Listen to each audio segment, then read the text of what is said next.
Good morning, Suprabhatam. आज हम व्याकरण का एक टॉपिक को लेकर के उपस्थित हुए हैं और उस टॉपिक का नाम है कत्वतु प्रत्यय। तो आइए स्टार्ट करते हैं। तो कत्वतु प्रत्यय जो है इसका प्रयोग जो है भूतकाल अर्थ में होता है, अर्थात पास्ट टेंस में होता है।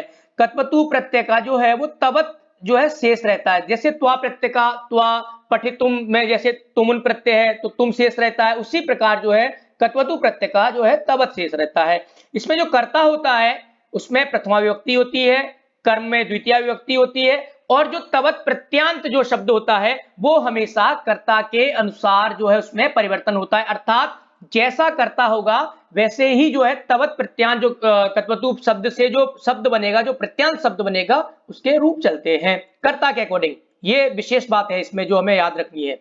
अभी इसको हम उदाहरण में और अच्छे से एक्सप्लेन करेंगे कि तवत प्रत्यांत के रूप जो कत्वतु प्रत्यय जिसका तवत शेष रहता है, जब उसके रूप चलाते हैं तो पुल्लिंग में भवत के समान अर्थात भवान भवन्तौ भवन्तः, और स्त्रीलिंग में नदी के समान नदी नद्यौ नद्यः, नपुंसक लिंग में जगत के समान जगत जगति जगन्ति।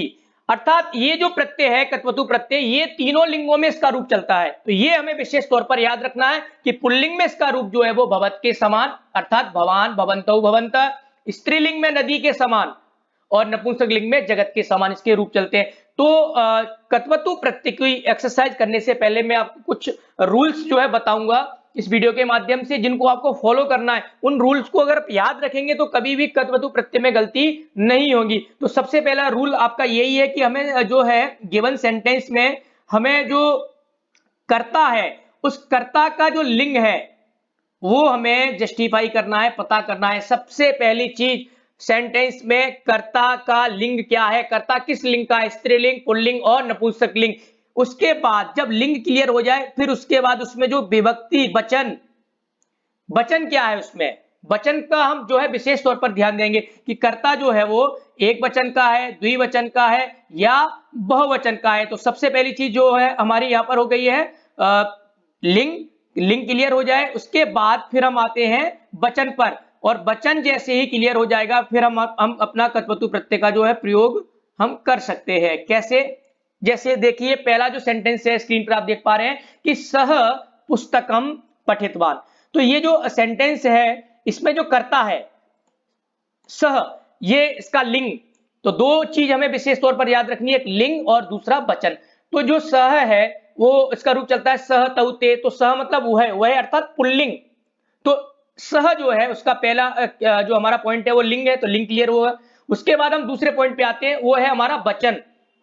तो जो सेंटेंस है सह पुस्तकम पठितवान, यहाँ पर जो सह है कर्ता, इसमें जो वचन है ये क्या है, एक वचन का है। तो इस पुल्लिंग हो गया और एक वचन का हो गया, तो क्लियर हो गया। अब हमें पता है कि जो तवत प्रत्यांत जो शब्द बनेगा वो कर्ता के अकॉर्डिंग चलता है। तो कर्ता हमारा पुल्लिंग का और प्रथमा विभक्ति का है, तो फिर हम उसका जो है पठ धातु से तवत प्रत्यांत बनेंगे तो पठितवत शब्द बन जाएगा। क्या शब्द बन जाता है हमारा? पठितवत। और पठितवत शब्द बनने के बाद फिर हमें क्या है उसके रूप चलाने हैं। तो हमने आपको बताया स्टार्टिंग में ही कि पुल्लिंग में रूप किसके समान चलते हैं, भवत के समान। तो भवत का रूप चलता है भवान भवन्तौ भवन्तः। तो जैसे ही भवान भवन्तौ भवन्तः रूप चलता है तो आप देख पाएंगे कि भवान जो है वो एक वचन का है और भवन्तौ द्विवचन का है और भवन्तः जो है वो बहुवचन का रूप है पुल्लिंग में। तो देखिए एक वचन में क्या है यहाँ पर, भवान। तो पठितवत शब्द का जब हम भवान के समान रूप चलाएंगे तो रूप क्या बन जाएगा, पठितवान। तो देखिए सह पुस्तकम पठितवान, सह मतलब उसने, पुस्तक को, पठितवान मतलब पढ़ा। क्योंकि तवत प्रत्यांत जो कत्वतु प्रत्यय है ये भूतकाल अर्थ में जो है प्रयोग किया जाता है। तो उसने पुस्तक पढ़ी, उसके लिए हम जो है सेंटेंस यूज कर सकते हैं सह पुस्तकम पठितवान। और यदि कभी हम जो है लंग लकार का प्रयोग नहीं करना चाहते हैं वहां पर हम जो है कत्वतु प्रत्यय का प्रयोग कर सकते हैं। सेकंड सेंटेंस देखते हैं, तौ पुस्तकम पठितवन्तौ। तो देखिए यहाँ पर जो तौ है ये जो कर्ता है, सबसे पहले कर्ता में ये देखना है कि कर्ता का जो लिंग है वो किस लिंग का है और फिर वचन। तो तौ जो है सह तौ, तौ जो है पुल्लिंग का है और वचन इसमें द्विवचन है। तो कर्ता का जब लिंग और वचन क्लियर हो जाएगा तो समझिए हमारा जो है प्रत्यांत, जो कत्वतु प्रत्यांत शब्द है वो क्लियर हो जाएगा कि किसके अकॉर्डिंग लगेगा। तो तौ पुल्लिंग शब्द और द्विवचन। तो क्रिया जो है यानी क्रिया अर्थात जो तवत प्रत्यांत है, कत्वतु प्रत्यांत शब्द है, तो वो उसका किसके रूप समान चलेगा रूप, तो पुल्लिंग में चलेगा रूप उसका, तो भवत के समान। तो भवत का रूप क्या चलता है, भवान भवन्तौ, द्विवचन में भवन्तौ। तो पठितवत शब्द बना हमारा कत्वतु प्रत्यय करके, फिर उसका हमने रूप चला दिया, तो पुल्लिंग में रूप चलेगा भवान के समान, तो भवान भवन्तौ, पठितवान पठितवन्तौ, तौ पुस्तकम पठितवन्तौ, उन दोनों ने पुस्तक पढ़ी। तो यहाँ पर जो है कर्ता के अकॉर्डिंग जो है तवत प्रत्यांत शब्द बन गया। तो कर्ता का लिंग और वचन दो चीजें क्लियर हो गई, तो हमारा जो है प्रत्यय जो है वो क्लियर हो जाता है। नेक्स्ट सेंटेंस देखेंगे, ते पुस्तकम पठितवन्तः। तो ते जो कर्ता है ये पुल्लिंग और इसमें जो वचन है वो बहुवचन का है। तो दो चीजें जब क्लियर हुई, फिर हम क्या करेंगे, पट धातु से तवत प्रत्यांत करेंगे, कत्वतु प्रत्यांत करेंगे, तो तवत से बचेगा, तो पठितवत बचा। अब इसको हम क्या करेंगे, जो प्रत्यांत शब्द है ये हमेशा जो है कर्ता के अकॉर्डिंग इसका चलता है। जैसे यहाँ पर पहले सेंटेंस में सह था एक वचन, तो पठितवान, क्योंकि रूप भवान के समान चल रहे हैं। सेकंड सेंटेंस में तऊ करता था, तो देखिए पठितवन्तौ आ गया। और तीसरे सेंटेंस में क्या है कि ते बहुवचन का करता है, तो देखिए जो कत्वतु प्रत्यांत शब्द है वो भी बहुवचन का हो गया, पठितवन्तः। अर्थात कर्ता के अकॉर्डिंग जो है कत्वतु प्रत्यांत शब्द जो है चेंज हो रहे हैं, ये चीज हमें विशेष तौर पर ध्यान रखनी है। अगला जो हमारा सेंटेंस है उसमें क्या है, बालिका पुस्तकम। अब देखिए जो कर्ता है यहाँ पर वो बालिका है, और बालिका जो शब्द है उसका लिंग क्या है, स्त्रीलिंग शब्द है। तो स्त्रीलिंग शब्द है और वचन क्या है, एक वचन है। तो अब जब हमारा कर्ता का लिंग और वचन क्लियर हो गया, तो हम क्या करेंगे, उस का जो कत्वतु प्रत्यांत शब्द है उसको हम क्या करेंगे, स्त्रीलिंग में नदी के समान रूप चलेंगे। क्योंकि पुल्लिंग में अभी हमने तीन उदाहरण देखे, और पुल्लिंग में रूप हमने कैसे चलाए, भवान भवन्तौ भवन्ता। अब जो स्त्रीलिंग है बालिका शब्द, तो इसका रूप जो चलेंगे वो किसके समान चलेंगे, नदी के समान चलेंगे। तो नदी, नद्यौ और नद्यः, ये रूप बनता है नदी का। अब पट धातु से कत्वतु प्रत्यांत बनाया शब्द पठितवत बन गया। अब पठितवत के बाद उसका रूप स्त्रीलिंग में चलेगा नदी के समान, तो पठितवती, पठितवत्यौ, पठितवत्यः। तो देखिए बालिका शब्द स्त्रीलिंग प्रथमा व्यक्ति एकवचन का है, तो उसके अनुसार जो है स्त्रीलिंग में ही ये प्रत्यांत शब्द बनेगा, तो बालिका पुस्तकम पठितवती। अगला जो हमारा सेंटेंस है बालिके, तो बालिके जो यहाँ पर शब्द है वो कर्ता जो है वो स्त्रीलिंग और द्विवचन का है, बालिके, बालिका, बालिके। तो लिंग क्लियर हो गया स्त्रीलिंग, वचन हमारा क्लियर हो गया द्विवचन। अब हम क्या करेंगे, जो कत्वतु प्रत्यांत शब्द है उसको हम जो है नदी के समान उसके रूप चला देंगे। तो नदी, नद्यौ, तो पठितवत शब्द का रूप चलाएंगे नदी के समान, तो पठितवती, पठितवत्यौ।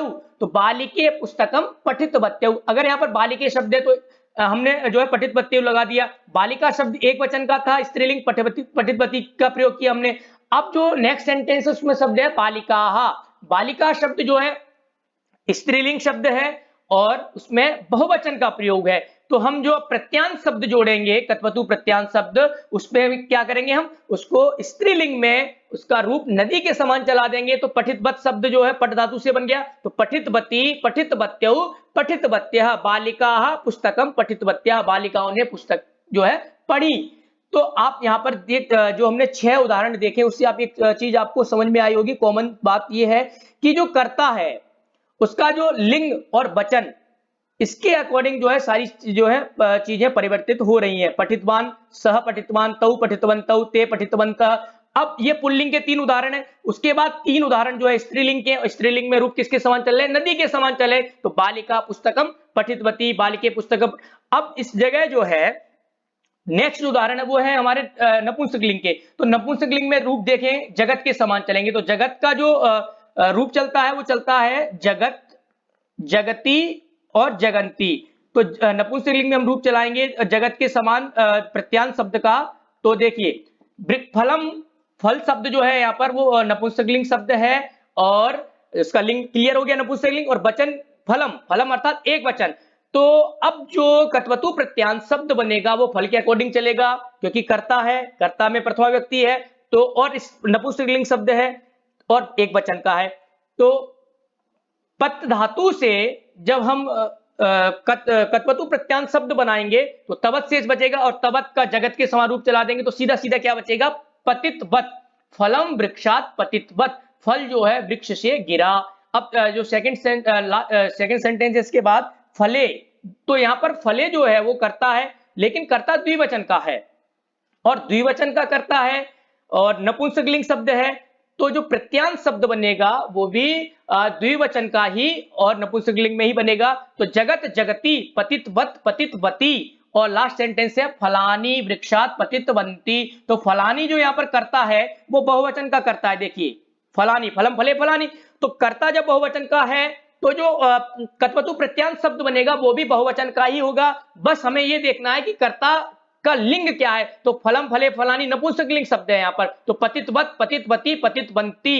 तो विशेष तौर पर जो आज हमने एक कत्वतु प्रत्यय पढ़ा, तो इसको हम एक तरीके से कैसे याद रखें, उसकी एक ही टेक्निक है कि हमें गिवन सेंटेंस में कर्ता देखना है, कर्ता का लिंग जस्टिफाई करना है कि किस लिंग का है, और लिंग क्लियर हो गया उसके बाद हमें वचन देखना है। तो लिंग और वचन जब दो चीजें क्लियर हो जाती हैं उसके बाद हम जो है कत्वतु प्रत्यांत जो शब्द है उसको हम उसी लिंग में और उसी वचन में जो है उसको फिल कर देंगे। तो एक साधारण तरीके से जो है हम कभी गलतियां नहीं कर सकते हैं। तो कत्वतु प्रत्यय जो है विशेष तौर पर हमें दो बातें याद रखनी है। मैं फिर कह रहा हूं वो दो बातें हैं, पहला लिंग और दूसरा वचन। लिंग और वचन के अकॉर्डिंग ही जो है कत्वतु प्रत्यांत शब्द बनेगा। और इनके जो रूप हैं, पुल्लिंग में भवत के समान भवान भवंतो भवंता, स्क्रीन पे आप देख पा रहे हैं, और स्त्रीलिंग में नदी नद्यौ नद्यः, और नपुंसक लिंग में जगत जगति जगंती। इस तरीके से जो है इसका रूप चलता है। ये आपको जो है वीडियो कहीं ना कहीं जो है कत्वतु प्रत्यांत शब्दों को और कत्वतु प्रत्यय को पढ़ने में आपकी मदद करेगी। धन्यवाद।